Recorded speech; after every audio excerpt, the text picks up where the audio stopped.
കഴിഞ്ഞ ക്ലാസ്സിൽ നമ്മൾ പ്രസന്റ് സിമ്പിൾ അല്ലെങ്കിൽ സിമ്പിൾ പ്രസന്റ് ടെൻസിനെ കുറിച്ചാണ് ഡിസ്കസ് ചെയ്തത്. ഇനി ഈ ക്ലാസ്സിൽ നമ്മൾ അടുത്ത ടെൻസ് ആയ പ്രസന്റ് കണ്ടിന്യൂസ് ടെൻസിനെ കുറിച്ചാണ് ഡിസ്കസ് ചെയ്യാൻ പോകുന്നത്. അപ്പോൾ പ്രസന്റ് കണ്ടിന്യൂസ് ടെൻസ് എവിടെയായിരിക്കും യൂസ് ചെയ്യുന്നത്? നമ്മൾ ഇപ്പോൾ നടക്കുന്ന റൈറ്റ് നൗ, ഇവിടെ ഇപ്പോൾ നടക്കുന്ന കാര്യത്തെ കുറിച്ച് പറയാൻ വേണ്ടിയിട്ടാണ് നമ്മൾ പ്രസന്റ് കണ്ടിന്യൂസ് ടെൻസ് യൂസ് ചെയ്യുന്നത്.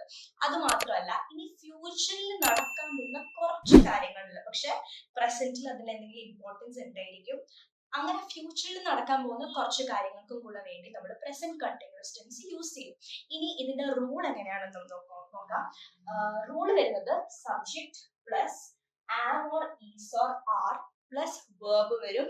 വേർബിന്റെ ING ഫോം ആയിരിക്കും നമ്മൾ യൂസ് ചെയ്യുന്നത്. അതായത് വർക്ക് ആണെങ്കിൽ വർക്കിംഗ്, പ്ലേ ആണെങ്കിൽ പ്ലേയിങ്, ഈറ്റ് ആണെങ്കിൽ ഈറ്റിംഗ്, അതിനെയാണ് ING ഫോം.